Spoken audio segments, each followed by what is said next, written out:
Hey guys, welcome back to Spring Boot tutorial for beginners series. So far we have learned Spring Boot fundamentals like what is Spring Boot key features and Spring Boot auto configuration and how Spring Boot works behind the scene, Spring Boot starter parent, and we have built some REST endpoints, and then we have seen embedded servers and how to run Spring Boot application from the command line, and we have seen how to deploy step-by-step Spring Boot WAR file in external Tomcat server, and we have seen Spring Boot dev tools. Well, we have learned Spring Boot basics and fundamentals so far, and it's time to create something real. Okay, something real-time project. Well, going forward, what we will do, we'll create a simple real-time application, that is employee management application, and we will build a real-time REST APIs for simple employee management system project. All right, so we are going to create Spring Boot GRUE REST APIs for simple employee management application, and we are going to use Spring Data JPA and real-time database, that is MySQL database. Well, let's say your boss or a client gives you a requirement to develop the Spring Boot REST APIs. Okay, the requirement can be something like create a REST APIs for simple employee management system, and here are the requirement. You need to write a REST API to get a list of employees. You need to write a REST API to get a single employee by ID REST API, and you need to write a REST APIs to create a new employee, update an existing employee, and delete an employee. All right, so as a developer you need to understand this requirement, okay, and you need to write the REST APIs for all these requirements. Okay, so this is a very simple, guys, it's nothing complex. Okay, now once you understood the requirement, then we need to design a REST APIs for employee resource. For employee management application, employee is the resource, right? Because REST API should return employee details to the client. That's the reason employee is the resource here. And as a developer we need to design the REST APIs for employee resource, something like this. So in real-time project we use a design something like this. We create a table and we create a columns like HTTP method, URI path, status code, and description of the REST API. So we'll list out all the REST endpoints for employee resource here. For example, get all employees, get single employee by ID, create new employee, update existing employee, delete employee by ID. So these are the 5 REST endpoints, and these REST endpoints should return these status codes. Okay, and here's the URI path to access the REST APIs, and these are the HTTP methods. Okay, whenever you want to develop REST APIs, try to create a design so that this will simplify a lot. So this design is very useful for developers as well as the client. So client can look into this design and client can understand like what is the status code of the REST API. Okay, for get all employees the status code is 200. For create new employee REST API the status code is 201. Okay, and what is the URI path? So client can understand by looking into this design. Okay, and what is the HTTP method, something like that.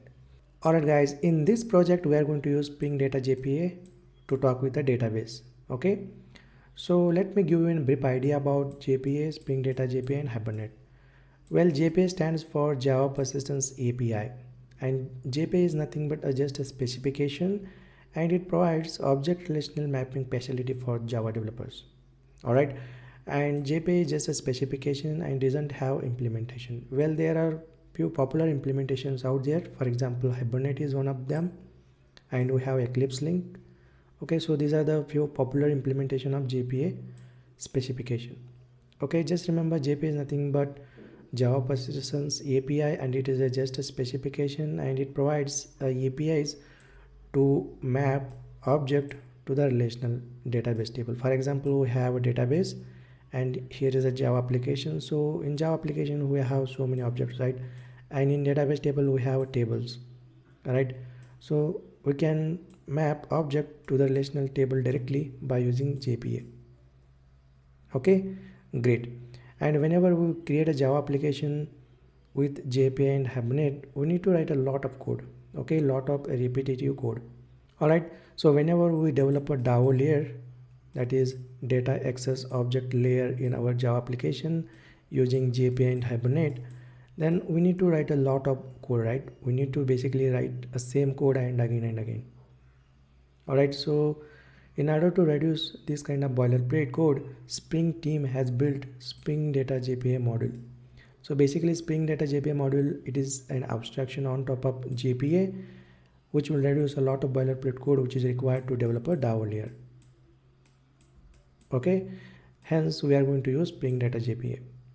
So if we use Spring Data JPA, we don't have to write a lot of code, guys. Spring Data JPA out of the box provides a lot of APIs and its implementation.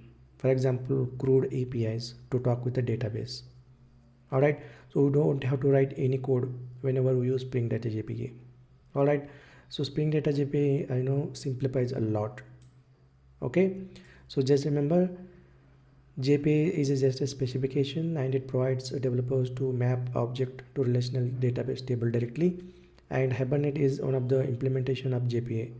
Okay, and Spring Data JPA is a model which is developed on top of JPA to reduce a lot of boilerplate code, and Spring Data JPA internally uses Hibernate as a JPA provider.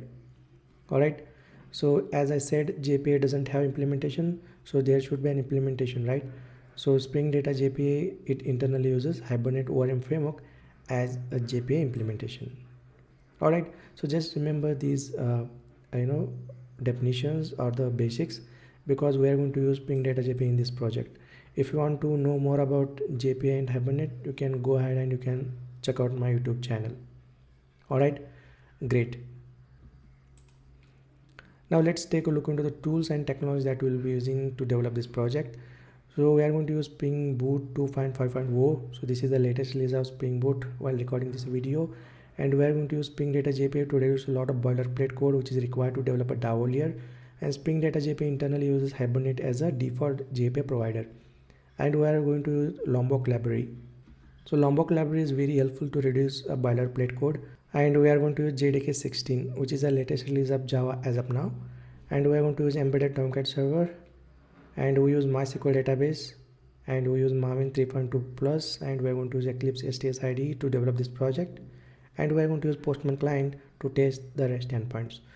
Alright, so these are the technologies and tools that we are going to use in this project. Alright, great. In next video we will take a look into Spring Boot project architecture.